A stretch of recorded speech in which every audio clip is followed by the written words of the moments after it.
Bom, chegou a hora da gente falar sobre Mark Marques e esse retorno ao topo da MotoGP, né? Bem marcante para quem acompanha a MotoGP com mais afinco, não aquela olhada superficial, Valentino Rossi e outros nomes. Você que acompanha um pouco mais afinco, ou você que quer conhecer, é interessantíssimo você saber um pouco mais de como veio essa jornada do Mark Marques até esse título de 2025 e que foi tão dominante na Honda. É muito louco você pensar que o Mark Marques Honda já era algo completamente absurdo.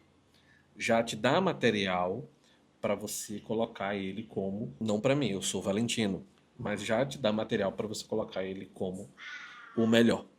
Se você não coloca ele no melhor, você coloca ele no panteão dos melhores mesmo, assim, a nata da nata, o pódio dos melhores, né? É algo muito absurdo. Isso o Mark Marques Honda. Aí vem as lesões, aí vem o declínio da Honda, que é muito baseado nele, mas e eu acho é algo que eu tenho uma preocupação de que a Ducati passe por isso também. Mas enfim, vamos para a Ducati. A volta na Gresini. Primeiro, ele aceita receber menos. A volta na Gresini.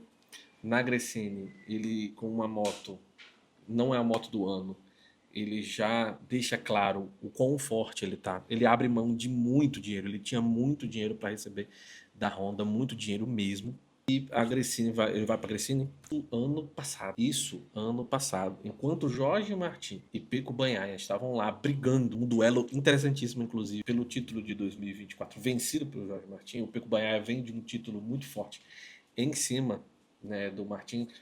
O Pecco Bagnaia bicampeão, ele ganha um em cima do Quartararo e o outro título ele ganha em cima do Jorge Martin. O Jorge Martin consegue ganhar dele.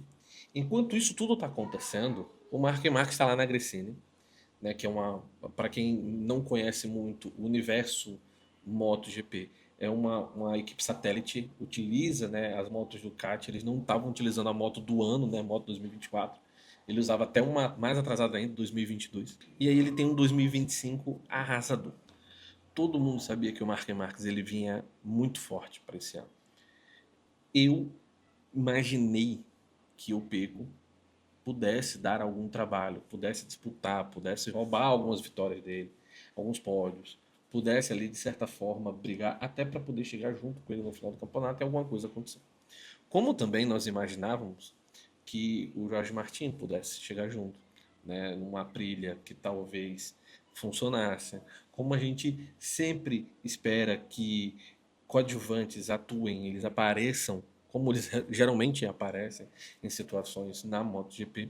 Então eu imaginava que fosse mais difícil para ele, né? E que ele não fosse tão dominante assim. A gente sabe, eu sabia, e todo mundo sabia que ele ia ter vitórias, é o melhor piloto da melhor moto, mas eu imaginava que ele tivesse um pouco mais de trabalho, não fosse tão fácil assim, né? Eu não esperava pelas lesões de Jorge Martin, eu não esperava um Bagnaia com tanta dificuldade com a moto. E aí a gente tem que abrir um parênteses nessa dificuldade do Bagnaia com a moto.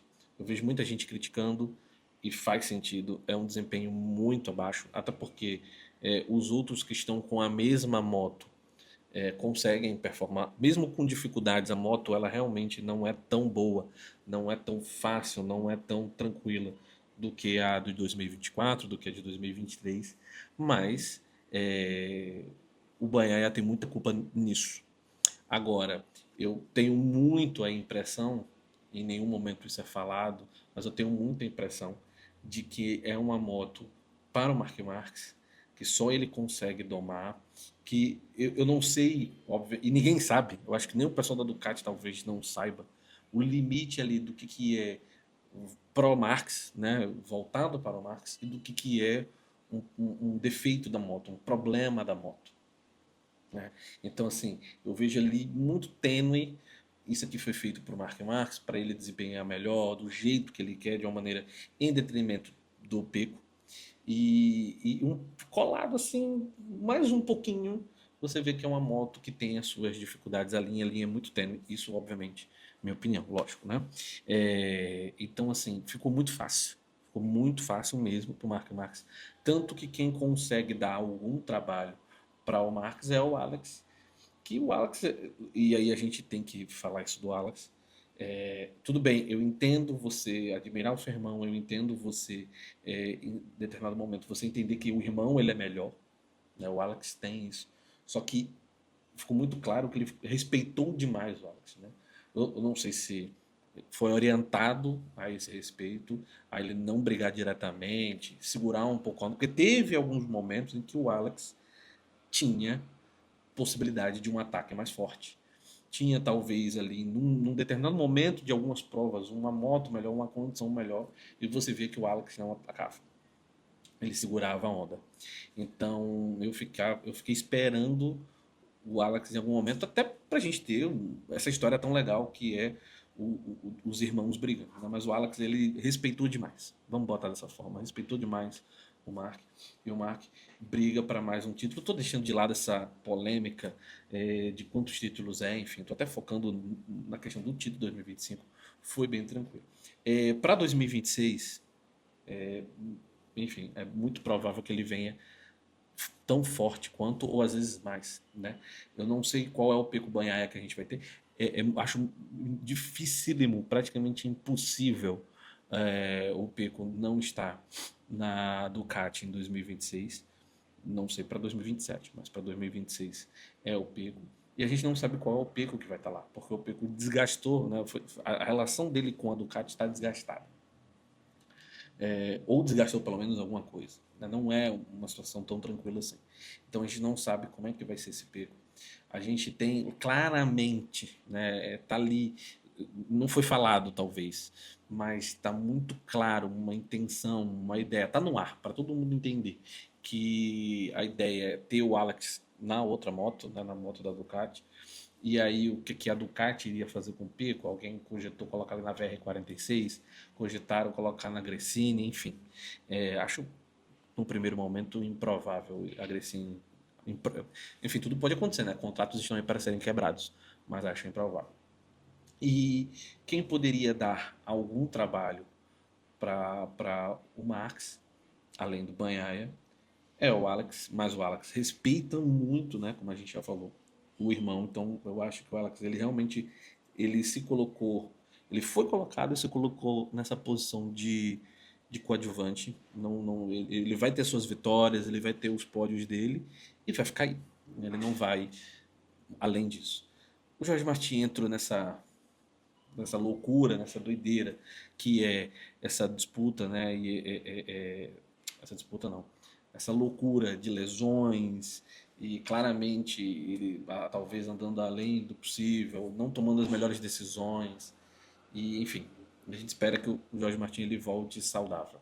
E além do Jorge Martin, tem os coadjuvantes, a gente não vejo, acho que vocês vão concordar comigo, quem acompanha um pouco mais, a gente não vê ninguém de fato que vá brigar com o Mark Marques ou até mesmo oferecer um desafio maior para ele do que já está acontecendo, né? O Bezek vai ali e acolá, né? O próprio Banhaia vai ali e acolá, mas é uma coisa que se tornou tão arrasadora e tão forte que não tem ninguém de imediato. O único que poderia dar algum trabalho a mais é o Quartararo. Mas o Quartararo não tem material para isso. A Yamaha vem, esperança, né? O do V4, mas ainda é distante.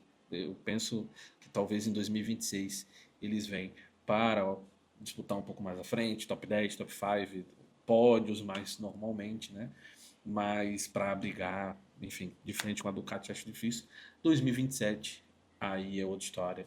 São motos diferentes, cilindrada diferente e talvez o Quartararo, assim, de talento junto do Banhaia, mas o Banhaia a gente tem que entender como é que vai ser. É o cara que tem talento, né, o material humano, que se ele tiver equipamento ele pode oferecer alguma resistência, mas mesmo assim é muito difícil.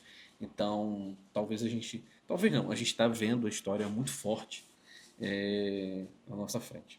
Mas me fala o que é que você acha que o Marx pode fazer, ele vai conquistar mais títulos, o Quartararo vai vir aí, o Banhaia pode dar. Tem algum piloto que você veja que possa combater Mark Marques? Deixa aí o seu comentário. Peço a você que deixe o seu like, obviamente, né? Lógico.